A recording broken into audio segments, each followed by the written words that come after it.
안녕하세요. 신생 코인 및 토큰에 대한 조사를 하는 코인 자경단의 강철입니다. 오늘은 업비트에 갓 상장한 스트리밍 서비스를 하는 왓챠에서 만든 콘텐츠 프로토콜 CPT에 대해서 분석해 보는 시간을 갖겠습니다. 콘텐츠 프로토콜 토큰은 리버스 ICO를 한 케이스입니다.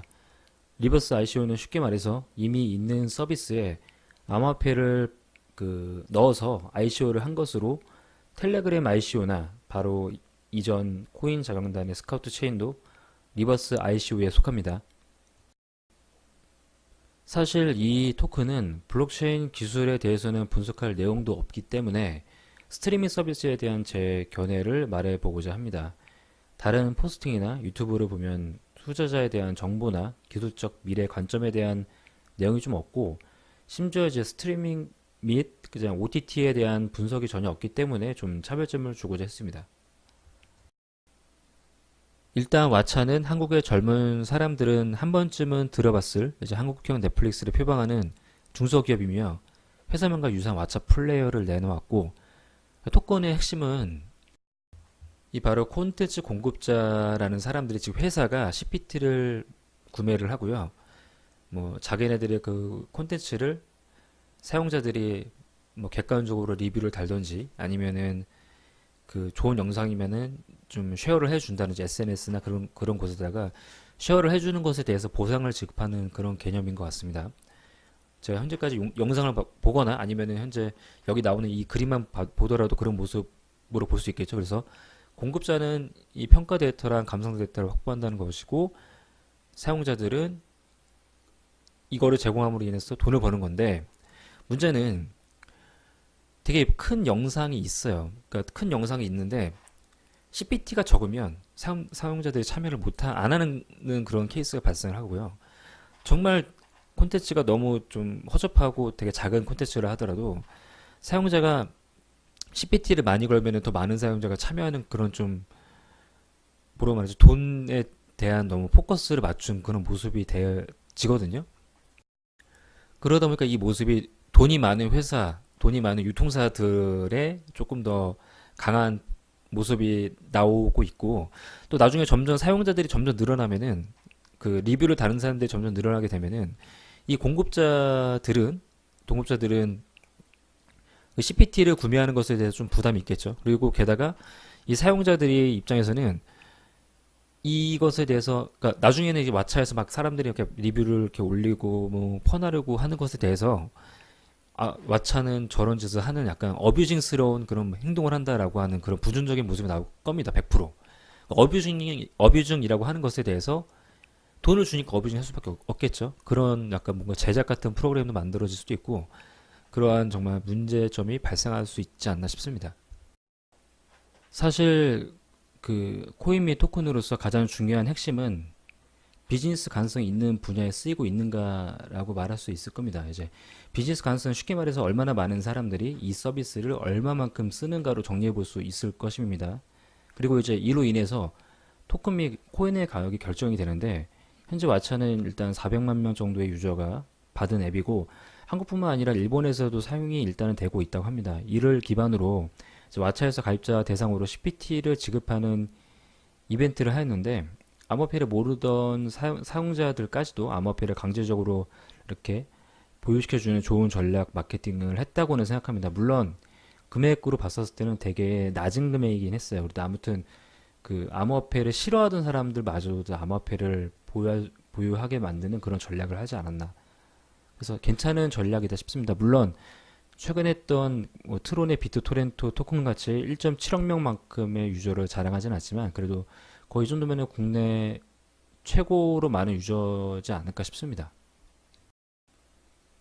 그러나 제가 올드한 모델이라고 말한 것처럼, 이게 저는 왜 이거를 블록체인으로 일단 해야 될 이유를 못 찾겠고요. 그 다음에 그 일단 보상과 콘텐츠 구매 등을 코인으로 하겠다는 것인데, 일단은 포인트랑 전혀 차이점을 못 느끼겠습니다. 즉 활동을 열심히 해서 받는 포인트, 그 다음에 그 포인트로 다른 것을 뭔가 구매할 수 있는 것과 차이점을 못 느끼겠어요. 백서도 너무 간단하고요. 그렇기 때문에 제가 블록체인에 대한 그런 내용을 좀 담을 수 없다라고 초반에 이제 뭐 별로 내용이 없다라고 말한 이유도 그런 부분이고, 제가 볼 때는 진짜 정말 다른 이유인, 즉 투자 자금을 모으기 위한 전형적인 ICO로 좀 보이거든요. 그럼 제가 왜 이런 생각을 갖고 있는지 한번 보여드리도록 하겠습니다. 제가 얼마 전에 스카우트 체인을 좀 신랄하게 비판한 적이 있었는데, 최소한 스카우트 체인은 스카우트란 업체 자체가 일단 자본금과 영업 이익이 매년 플러스 되는 업체였어요. 즉 어느 정도 이제 중견기업까지는 아니지, 중견기업 정도로 이제 갈 수 있는 그런 기업이었는데, 왓챠는 그러면 어떨지 한번 봐보겠습니다. 일단은 그 스타트업의 좋은 사례처럼 보일 수 있지만 실상 내부를 까보면 그렇지 않습니다. 회사의 그동안 자본금과 그다음에 매출액, 영업이익을 보면은 지금 영업이익이 계속 마이너스입니다. 다음 페이지 보겠습니다. 일단 보시면 2017년에 매출액이 많이 오르긴 했는데 영업이익이 아직까지 그 마이너스 26억이에요. 즉 어떻게 공격적으로 투자를 하긴 했는데 영업이익은 아직까지 나오고 있다. 이게 왜 그럴 것인지 한번 봐야 되겠죠. 일단은 계속 투자 유치를 받았었어요. 2013년에도 27억을 받았고 2011년에도 8억 원을 받았는데 계속 이렇게 마이너스가 많잖아요. 자본금도 1억밖에 안 되고. 즉 되게 위험한 상황이에요. 왓챠는.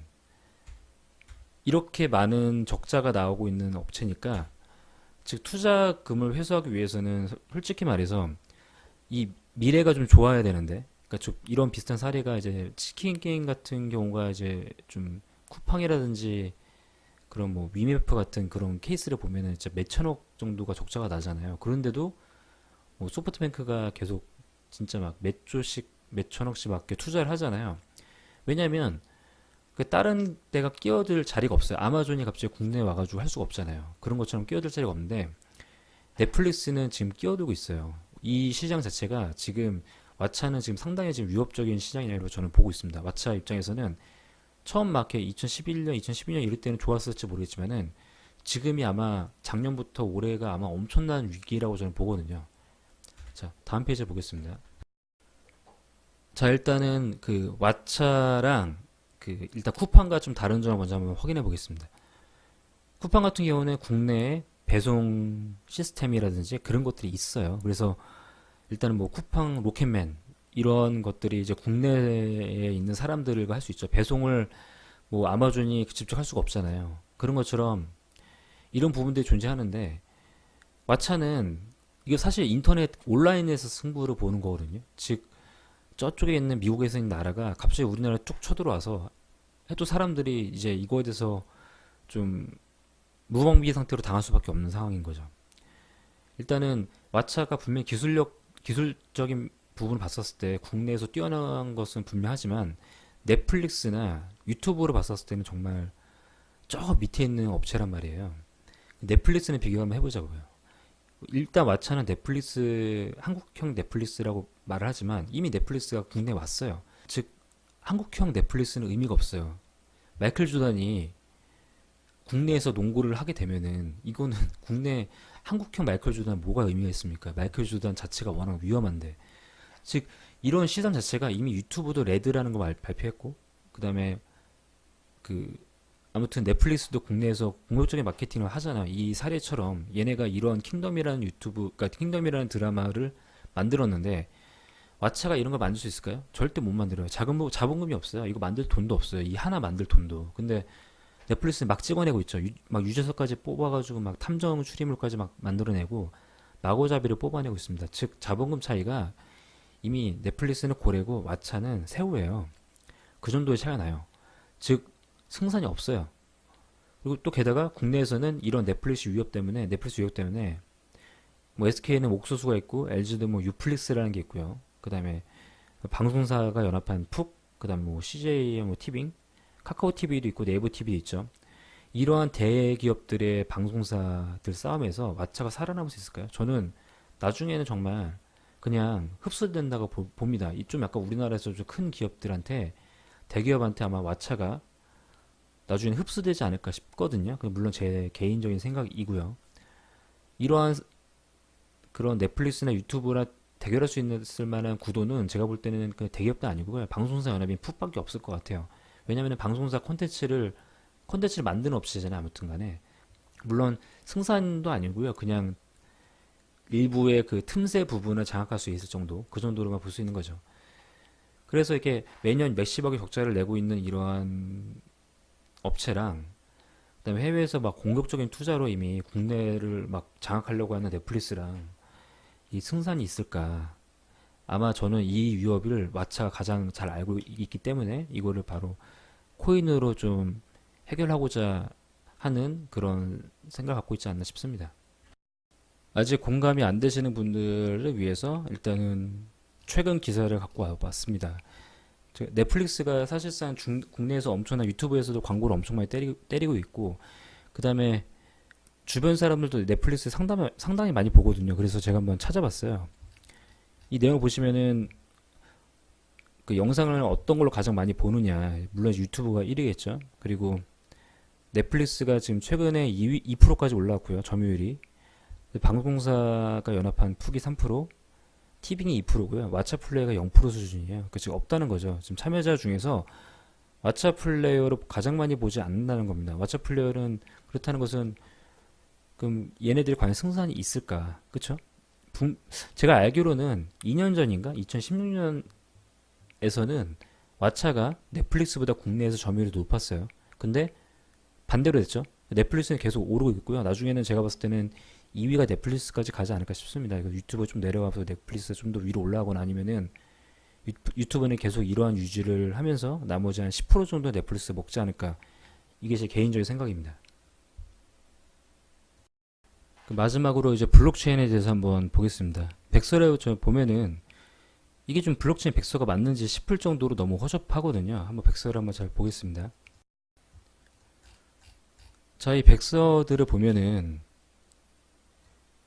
이 구조 자체가 별로 내용도 없고요. 그냥 보면은 이걸 백서라고 말할 수 있나? 이거를 백서로 누가 검토도 안 했나라는 생각이 들 정도로 너무 허접했거든요. 제가 볼 때는.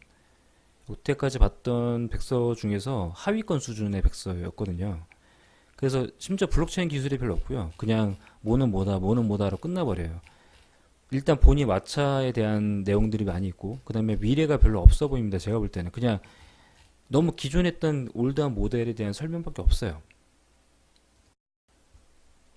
제가 또 되게 짜증났던 게 뭐였냐면은 여기 보시면은 한국어로 되어 있잖아요. 홈페이지가. 근데 메뉴가 다 영어로 되어 있죠. 그리고 사람들 명칭을 다 영어로 썼어요. 물론 영어로 뭐 쓰는 게 뭐 어떠냐 뭐 이렇게 말씀하실 수 있겠지만은 저는 이게 배려가 없다고 생각합니다. 일단은 이 왓챠가 무슨 외국 기업도 아니고 우리나라 기업인데 여기다가 한국어라고 떡하니 해놓고 나서 여기다가 사람들 이름들을 다 이렇게 영어로 쓰고 설명까지 영어로 쓰고 이름을 영어로 쓸 수 있겠죠. 물론 외국 사람들도 있으니까. 근데 다 영어로 써 있어요. 팀 내용도 봐도 다 영어로 되어 있습니다. 그래서 저는 이게 되게 좀 뭐라 말해야지? 약간 이 회사 자체가 전략을 좀 잘 세우고 있나?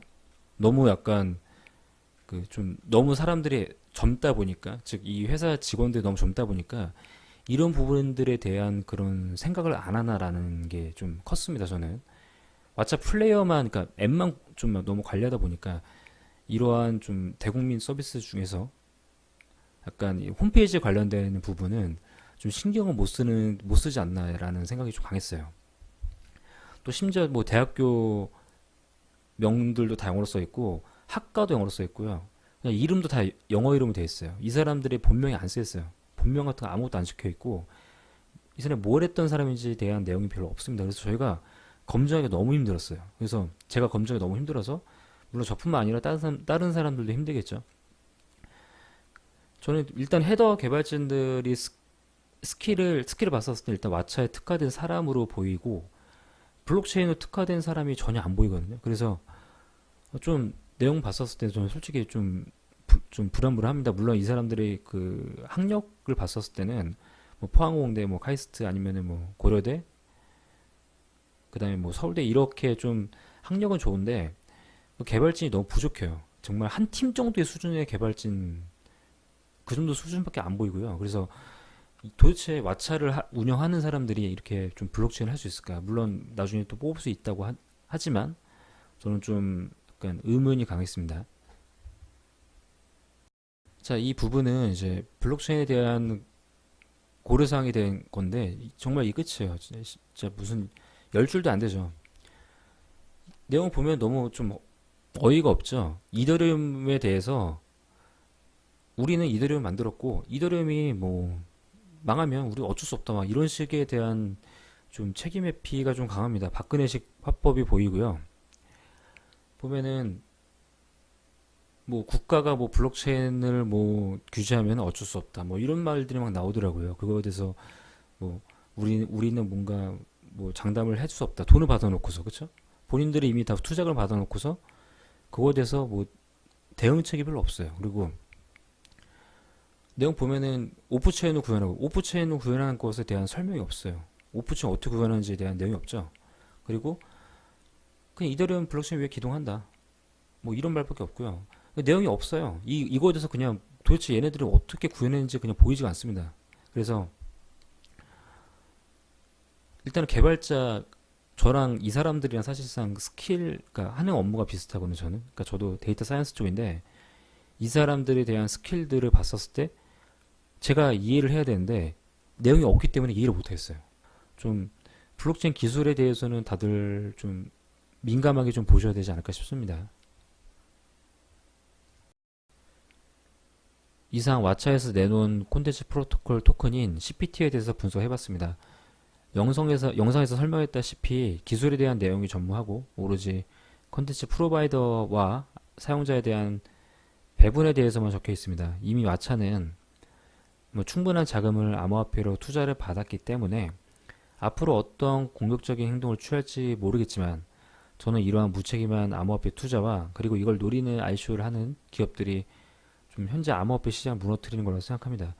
그리고 이제 암호화폐 및 이더리움 금액이 무너지는 것 또한 이더리움을 장기간 홀드한 마음이 없는 이러한 기업에서 대량의 투자금을 시장가에 매도하는 것으로부터 지금 하락장이 발생했다고 생각을 하거든요. 앞으로 암호화폐에 대한 생각이 이런 허접한 백서로 나오지 않고 투자자 및 암호화폐 시장마저 생각하는 기업이 투자를 받는 시대가 왔으면 합니다.